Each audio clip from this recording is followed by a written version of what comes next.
Hello friend, कैसे हो आप लोग। आज हम डिस्कस करेंगे रेडविन एनालिसिस के ऊपर। जैसा कि मैंने पहले जो वीडियो बनाई थी उसमें मैंने जो क्यूए के आपको क्वेश्चंस बताए थे उसमें अपना सेकंड नंबर पॉइंट था ये। आज हम डिस्कस करते हैं रेडविन एनालिसिस के ऊपर।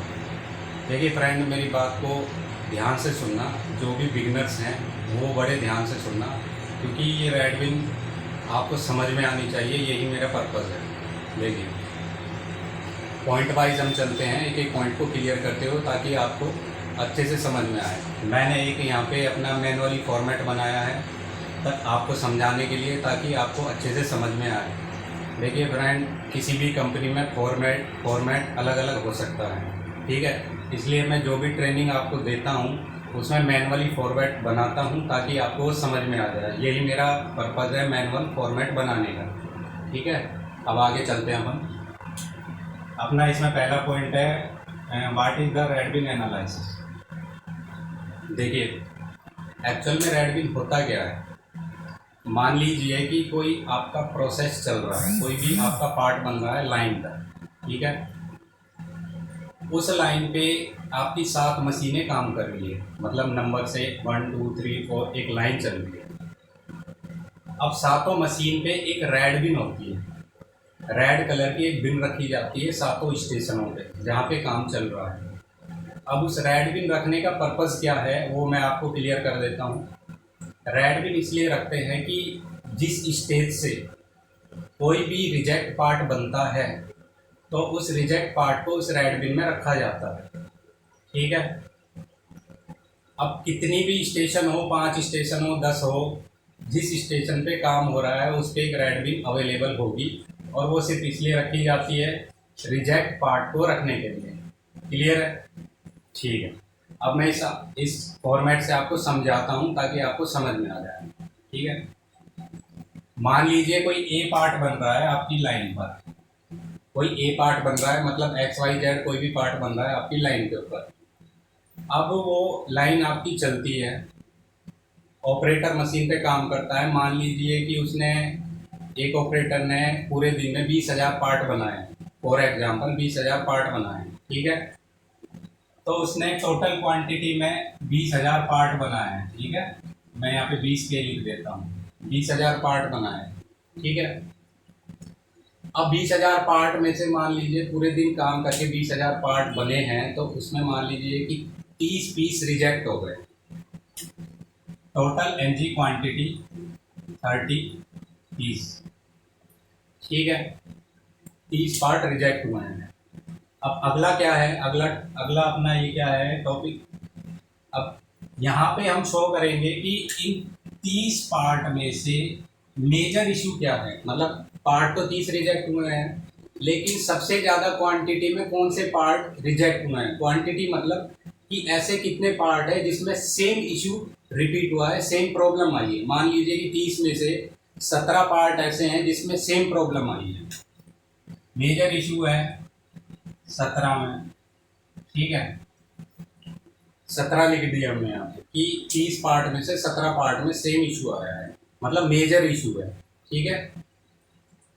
अब है रीजन ऑफ इशू, कि जो 17 पार्ट रिजेक्ट हुए हैं उसमें क्या इशू था, क्या प्रॉब्लम थी, वो हम यहाँ लिख देंगे। हम यहाँ कुछ भी लिख देंगे कि उसमें रिंकल आ रहा है,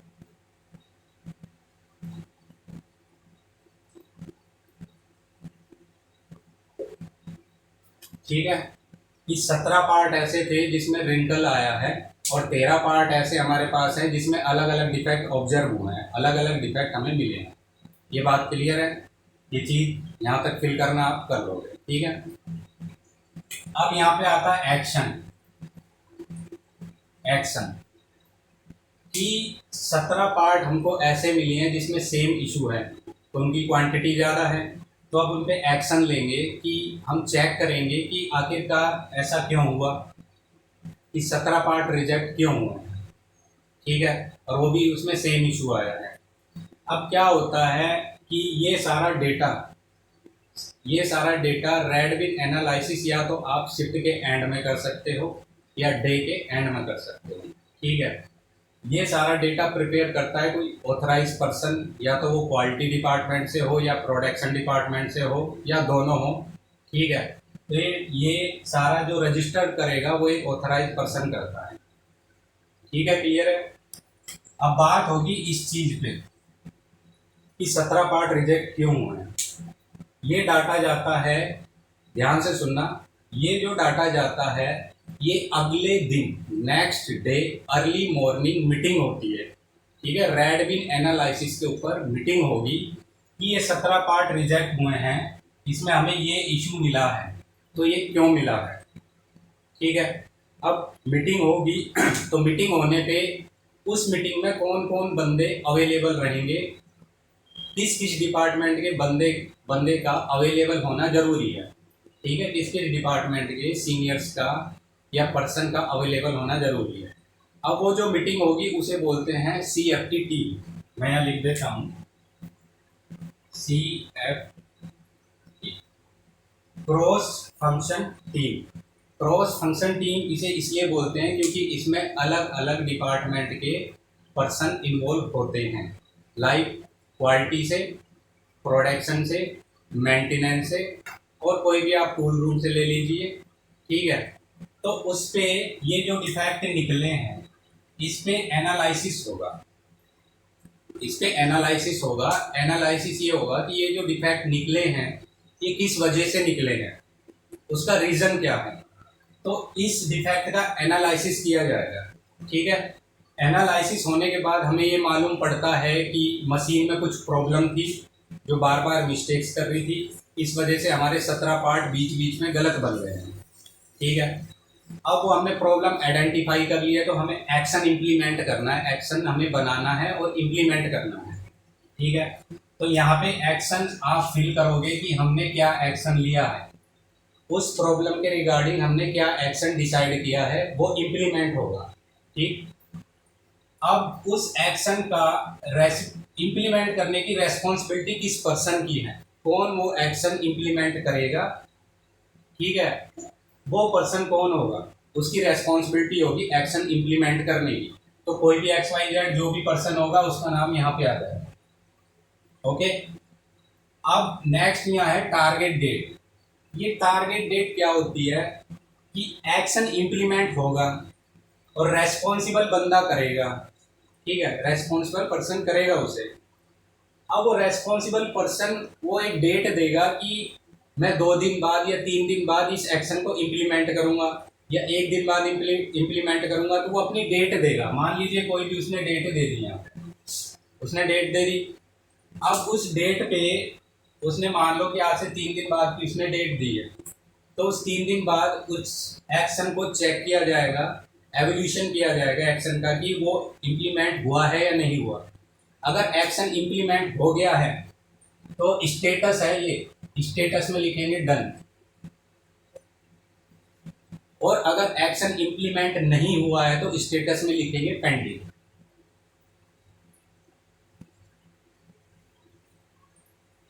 ठीक है। तो इस तरीके से रेडविन एनालिसिस हम करते हैं। आशा करता हूं कि आपको रेडविन ये समझ में आ गई होगी किस तरीके से करते हैं। मैं एक बार दोबारा जल्दी जल्दी आपको बता देता हूं। देखिए, रेडविन एनालिसिस होती है हमारी शिफ्ट वाइज, ठीक है। शिफ्ट वाइज भी कर सकते हो आप, डे वाइज भी कर सकते हो आप, जैसा आपको अच्छा लगे। अगर शिफ्ट वाइज करना चाहते हो तो शिफ्ट वाइज हम तब कर सकते हैं जब हमारे कुछ क्रिटिकल चेक पॉइंट हो, कुछ क्रिटिकल पैरामीटर हो, ठीक है, तो हम शिफ्ट वाइज कर सकते हैं। अगर हमारे क्रिटिकल कोई पैरामीटर नहीं है तो हम डे वाइज भी कर सकते हैं। इसमें कैसे होता है कि पार्ट, ठीक है, टोटल प्रोडक्शन कितनी हुई है, टोटल प्रोडक्शन में रिजेक्शन कितना निकला है, ठीक है, और टोटल रिजेक्शन में मेजर रिजेक्शन कौन सा है, मेजर इशू, मेजर प्रॉब्लम कौन सी आई है उसे नोटिस करेंगे। मेजर प्रॉब्लम में क्या इशू आया है, मतलब प्रॉब्लम क्या आई है उन पार्टों में, वो नोटिस करेंगे, ठीक है। उसके बाद एक्शन इम्प्लीमेंट करेंगे। उसमें एक्शन इम्प्लीमेंट करने की रेस्पॉन्सिबिलिटी जिस पर्सन की होगी उस पर्सन का यहाँ पे नाम आएगा, ठीक है। उसके बाद रेस्पॉन्सिबल पर्सन अपनी टारगेट डेट देगा, वो टारगेट डेट यहाँ पे आएगी। स्टेटस में हम जो एक्शन इम्प्लीमेंट हुआ है उसको हम चेक करेंगे कि वो एक्शन इम्प्लीमेंट हो गया है या नहीं हो गया। अगर एक्शन इम्प्लीमेंट हो गया है तो स्टेटस में डन आएगा, और अगर एक्शन इम्प्लीमेंट नहीं हुआ है तो स्टेटस में पेंडिंग आएगा। ठीक है, तो आशा करता हूँ कि रेडविन एनालिसिस को लेके आपकी जो भी प्रॉब्लम थी वो क्लियर हो गई होगी। अब टॉपिक है कि रेडविन एनालिसिस करने के एडवांटेज क्या हैं। ये परफॉर्म मैंने बता दिया आपको, या तो आप शिफ्ट एंड में आप कर सकते हो या डे एंड में आप कर सकते हो रेडविन एनालिसिस को। अब एडवांटेज क्या है, देखिए जितने भी हमारे क्वालिटी कंट्रोल टूल्स होते हैं उनका एक ही पर्पज़ होता है कि जो हमारे इंटरनल रिजेक्शन आ रहे हैं, इंटरनल इश्यूज आ रहे हैं, उनको क्लोज करना। ठीक है, अब वो किसी भी टूल के थ्रू हो सकता है, why why analysis, fishbone diagram, Pareto chart, बहुत सारे टूल हैं, वो अपन आगे डिस्कस करेंगे। तो मेन पर्पज़ यही होता है क्वालिटी का कि हमारा जो इंटरनली जो इशू चल रहे हैं उसको क्लोज करना, जो रिजेक्शन बन रहा है उसको क्लोज करना। ठीक है, और जो एक्सटर्नल जो कस्टमर कंप्लेंट आ रही है उस पर एक्शन लेके उसे क्लोज करना होता है। ठीक है, तो रेडविन एनालिसिस का भी एक यही पर्पज़ है कि जो हमारे डे वाइज इशू आ रहे हैं प्रोडक्शन में जिससे हमारा रिजेक्शन बढ़ रहा है, तो उस पर हम एक्शन लेते हैं कि हमारा मेजर इशू कौन सा है, उसको हम क्लोज करने की पूरी कोशिश करते हैं। देखो एक्शन तो हम एक एक पार्ट भी अगर गलत बन रहा है तो हम कोशिश यही करेंगे कि वो एक पार्ट भी गलत ना हो। ठीक है, लेकिन रेडविन एनालिसिस में हम कोशिश करते हैं कि जो मेजर इशू होता है उसको आइडेंटिफाई करें और उसको क्लोज करें। वैसे तो एक इशू को भी, अगर एक इशू आ रहा है तो उसे भी हमें नोटिस करना चाहिए और उसके अगेंस्ट एक्शन लेके उसे क्लोज करना चाहिए। ठीक है फ्रेंड, तो यहाँ पे लिखा है prepared by, approved by. Prepared by में उनका नाम आएगा जिसने ये प्रॉब्लम रजिस्टर्ड की है, जिसने ये रेडविन एनालिसिस का फॉर्मेट भरा है, जिसने ये रेडविन एनालिसिस परफॉर्म की है। ठीक है, अप्रूव्ड बाई में उनके सीनियर का नाम आ जाएगा। ठीक है, और यहाँ पे ये डॉक्यूमेंट नंबर होते हैं जो आपकी रेडविन एनालिसिस फॉर्मेट के ऊपर डॉक्यूमेंट नंबर लिखे होते हैं। और इसके बाद आता है रिवीजन नंबर। देखो एक बात मैं समझा देता हूँ कि रिवीजन नंबर आपने देखा होगा बहुत फॉर्मेट पे रिवीजन नंबर किसी पे होता है किसी पे नहीं होता। जिस पे नहीं होता है उसका मतलब ये होता है कि ये डॉक्यूमेंट एक बार ही बना है, इसमें कोई चेंज नहीं हुआ डॉक्यूमेंट के अंदर। ठीक है, अगर डॉक्यूमेंट्स में कुछ चेंज होता है, डॉक्यूमेंट्स में कुछ चेंज करवाया जाता है तो उसका रिवीजन नंबर आ जाएगा 1। अगर डॉक्यूमेंट्स में कुछ चेंज होता है तो उसमें रिवीजन नंबर भी चेंज हो जाता है। ठीक है, तो मैं आशा करता हूँ फ्रेंड कि आज का अपना ये टॉपिक रेडविन एनालिसिस मैंने तो अपनी तरफ से बहुत कोशिश की है कि आपको समझा पाऊँ। तो लास्ट में मैं यही बोल सकता हूँ कि प्लीज़ मेरा चैनल लाइक करें, सब्सक्राइब करें, और जो भी नए व्यूअर्स हैं जो मेरे इस चैनल को देख रहे हैं उनसे मैं ये रिक्वेस्ट करता हूँ कि प्लीज़ मेरी वीडियो को पूरा देखें ताकि आपको ये रेडविन एनालिसिस प्रॉपर समझ में आ सके। Thank you.